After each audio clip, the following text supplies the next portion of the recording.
क्या self study के through JEE निकाला जा सकता है या फिर कोचिंग के थ्रू ही आईआईटी किया जा सकता है? कोचिंग के क्या बेनिफिट्स हैं, सेल्फ स्टडी के क्या बेनिफिट्स हैं, आज हम ये दोनों चीज़ें डिस्कस करेंगे और एंड तक आपको पूरी तरह क्लियर हो जाएगा कि आपको सेल्फ स्टडी करनी है या आपको कोचिंग के रूट जाना है। शुरू करने से पहले यदि आपको अपनी जेई प्रेप के लिए फ्री शॉर्ट नोट्स चाहिए जो आपको रिवीजन में काफ़ी ज़्यादा हेल्प करेंगे, तो आप डिस्क्रिप्शन में जाके फर्स्ट लिंक से उन नोट्स को डाउनलोड कर सकते हो। बहुत ही ज़्यादा आपको वो पसंद आएंगे। और यदि आपको आईआईटी जाने के लिए और जेई प्रेप के लिए बहुत अच्छी टिप्स चाहिए, एडवाइस चाहिए, तो इस चैनल को आप सब्सक्राइब, नोटिफिकेशंस ऑन कर दीजिए for the most authentic advice. तो सबसे पहले हम बात करते हैं कि यार सेल्फ स्टडी के क्या नुकसान हैं और कोचिंग जाने के क्या बेनिफिट है। तो मेरा पर्सनल बिलीफ ये है कि कोचिंग जाना, यदि आप किसी ऑफलाइन कोचिंग जा सकते हो, उससे बढ़िया कोई चीज़ है ही नहीं जेई के लिए। क्यों? क्योंकि आपको कंपटीशन मिलता है, आपके चारों ओर आपको एक पीयर ग्रुप मिल जाएगा बच्चों का जो पढ़ रहे हैं, जो एक कॉमन गोल की तरफ है। एक तो है कि देखो आप अकेले सेल्फ स्टडी करके अपने रूम में पढ़ रहे हो, एक और है कि आपके चारों ओर 50-100 बच्चे और हैं जो पढ़ रहे हैं जेई के लिए, ओके, और वो लोग का भी यही गोल है। आप डाउट्स डिस्कस कर सकते हो, कुछ आप कॉन्सेप्ट्स डिस्कस कर सकते हो, या आप आपस में compete कर सकते हो, आपको पता चलेगा दुनिया कहाँ जा रही है। It's much better than preparing alone, जहाँ पे आपको कुछ आइडिया नहीं है कि दुनिया में क्या चल रहा है। इसके साथ साथ जब आप ऑफलाइन किसी कोचिंग में जाते हो, आपको teachers doubt on spot clear कर देते हैं और काफ़ी बेनिफिट रहता है एक तरीके से देखा जाए तो, कि वो आपको इमीडिएटली बता देंगे क्या प्रॉब्लम है, आप उनसे पूछ सकते हैं। और क्लासरूम में कहीं ना कहीं अटेंशन भी ज़्यादा पे होता है। ऑनलाइन लर्निंग में मुझे नहीं लगता कि, स्पेशली लाइव लर्निंग में, देखो आप अगर कोई कोर्स ले रहे हो, ऑफलाइन पढ़ रहे हो, सॉरी आप कोई कोर्स ले रहे हो जो रिकॉर्डेड है और आप उसको अपनी पेज पर पढ़ रहे हो, आप यूट्यूब से पढ़ रहे हो, दैट्स डिफरेंट। लेकिन लाइव अगर आप ऑनलाइन कहीं पढ़ रहे हो, आई थिंक उससे काफ़ी बेटर है कि आप किसी जगह ऑफलाइन असली में ही जाके पढ़ लो, ठीक है।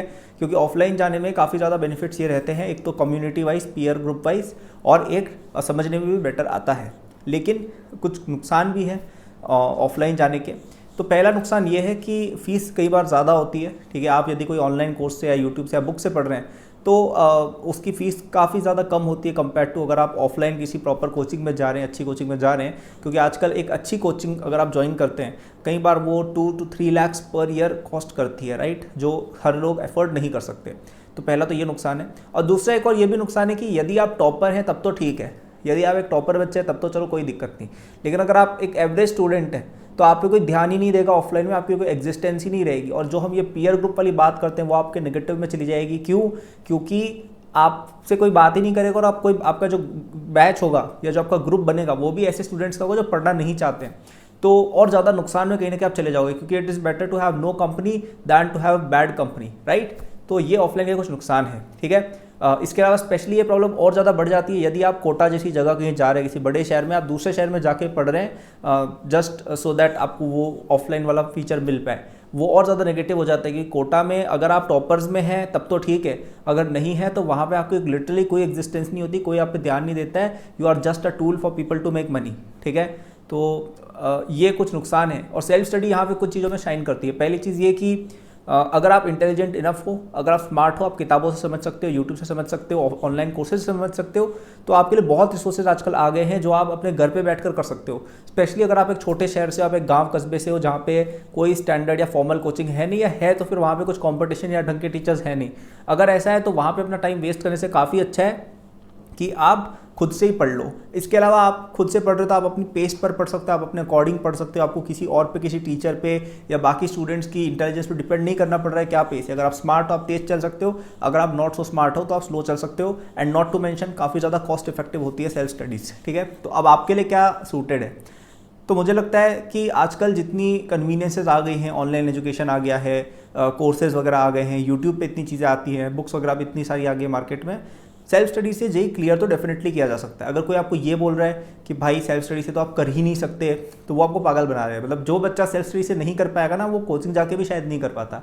और जो बच्चा कोचिंग जाके कर लेगा ना, मतलब देखो जेई जाने के लिए 3 चीज़ चाहिए होती है, एक तो इंटेलिजेंस, डिसिप्लिन, हार्डवर्क। ये तीनों जो बच्चा कर रहा है और 2 साल तक करता चला गया, वो भले ही कोचिंग से करे, सेल्फ स्टडी से करे, उसकी रैंक आ जाएगी। दैट सेड, अगर आप कोचिंग अफोर्ड कर सकते हो और आपके घर के आसपास कहीं है ठीक है, इजीली कम्यूट हो पा रहा है और आप के पास पैसे हैं, तो मुझे लगता है आपको ऑफलाइन कहीं जाना चाहिए, स्पेशली अगर वहाँ पे कंपटीशन वगैरह अच्छा है। एकदम घटिया से किसी ऑफलाइन जगह मत चले जाना कि बस 10 बच्चे पढ़ते हैं और वो भी पता नहीं टाइम पास करने आए हुए हैं, सर भी टाइम पास करे, ऐसी जगह तो मत जाना। लेकिन अगर आपके घर के आसपास एक अच्छा कोचिंग इंस्टीट्यूट है जो रेप्यूटेड है, जहाँ से रैंक्स कंसिस्टेंटली आ रही है और अफोर्डेबिलिटी में है, तो मेरे हिसाब से ज्वाइन कर लो, बहुत बेनिफिट होता है ऑफलाइन जाने का, ठीक है। और उसके साथ साथ आप बाकी चीज़ें जो सेल्फ स्टडी की होती है, बुक्स हो गया, कोर्सेज हो गए, यूट्यूब हो गया, ये सब यूज़ कर सकते हो। ऐसा नहीं कि अच्छा ऑफलाइन चलेगा तो ऑनलाइन कुछ पढ़ना ही नहीं है। आप डाउट्स वगैरह क्लियर करने के लिए, चीज़ें वापस से पढ़ने के लिए ऑनलाइन यूज़ कर सकते हो, बिल्कुल कर सकते हो, ठीक है। और यदि आप एक छोटे से गांव कस्बे में रहते हो या आप एक छोटे शहर में हो जहाँ पे इतना इंफ्रास्ट्रक्चर है नहीं जेईई के लिए, ठीक है, और आपको ऐसा लगता है कि आप सेल्फ स्टडी करके चीज़ समझ सकते हो, यूट्यूब या ऑनलाइन चीज़ों से आप समझ सकते हो, तो आप सेल्फ स्टडी कर लो। ऐसा कोई ज़रूरी नहीं है कि आपको कोटा या किसी बड़े शहर जाने की ज़रूरत है for getting a rank in this exam. तो आई होप मैंने सबके लिए क्लियर कर दिया हो कि किसको ऑफलाइन जाना है, किसको सेल्फ स्टडी करनी है। वापस बता देता हूँ समराइज़ करके, पैसे हैं और घर के आसपास कोई अच्छा ऑफलाइन सेंटर है, चले जाओ। अगर आपके पास अफोर्डेबिलिटी नहीं है या फिर आप सेल्फ पढ़ने में सक्षम हैं या फिर आपके घर के आसपास नहीं है अगर कोई कोचिंग सेंटर अच्छा, तो आप सेल्फ स्टडी के राउट जा सकते हो। और यहाँ पे कुछ लोग पूछेंगे कि अच्छा मेरे घर के आसपास कुछ है नहीं, क्या मैं कोटा चला जाऊँ? तो इसका आंसर रहेगा कि देखो, कोटा केवल कुछ स्पेसिफिक टाइप ऑफ बच्चों के लिए वर्क करता है, ठीक है। आपको सब लोग बोलेंगे कोटा चले जाओ, क्योंकि कोटा में सब लोगों को पैसा कमाना है, ठीक है, वो बातें मत सुनो आप। केवल एक पर्टिकुलर टाइप का बच्चा कोटा में एक्सेल करेगा। पहला वो बच्चा जो बहुत ही ज़्यादा इंटेलिजेंट है और उसको आसपास कुछ इंफ्रास्ट्रक्चर नहीं है, जैसे आप बहुत स्मार्ट हो और आप छोटे से गांव कस्बे के और आपके आसपास कोई है ही नहीं, और तो वहाँ पे कोटा आपको हेल्प कर जाएगा। लेकिन अगेन ऐसा भी हो सकता है कि आपको रियलाइज हो कि भाई हम तो कुछ भी नहीं थे, घर में हम अपने आप को ऐसे बड़ा समझ रहे थे और वहाँ पे आप डिप्रेस हो जाओ, ये भी हो सकता है। तो इफ़ यू आर स्ट्रॉन्ग और आपके साथ अगर कोई पेरेंट या वहाँ पे गार्जियन हो और उसके साथ रह रहे हो, तो आप कोटा जाने का सोच सकते हो। अगेन इट्स 2024, ऐसा कोई ज़रूरी नहीं है कि कोटा जाके ही रैंक आती है, बट मैंने कंडीशन बता दी कि कब जाने से सेंस बनता है। आप एक एवरेज स्टूडेंट हो, कोटा में कोई आपका सपोर्ट कुछ है नहीं, वहाँ पे जाओगे कुछ भी नहीं होगा, 2 साल टाइम पास करके आओगे और लोगों को पैसे दे के आओगे अपने, कोई रैंक भी नहीं आएगी और पता नहीं, हो सकता है कुछ उल्टे सीधे काम भी हो जाए, ठीक है। So it's not a city for the average student, it's a city for students who are already winners, और उनको और बड़ा विनर्स बनाने में हेल्प डेफिनेटली करती है। So that was the video. पसंद आए तो लाइक और सब्सक्राइब कर दीजिएगा वीडियो को और चैनल को, और मेरे शॉर्ट नोट्स नीचे लेना मत भूलना, वो फ्री है, ठीक है। फ्री कंटेंट आपको इतना अच्छा मिल रहा है, वो तो आपको डेफिनेटली लेना चाहिए, इसमें अगर मगर की कोई बात भी नहीं आती है।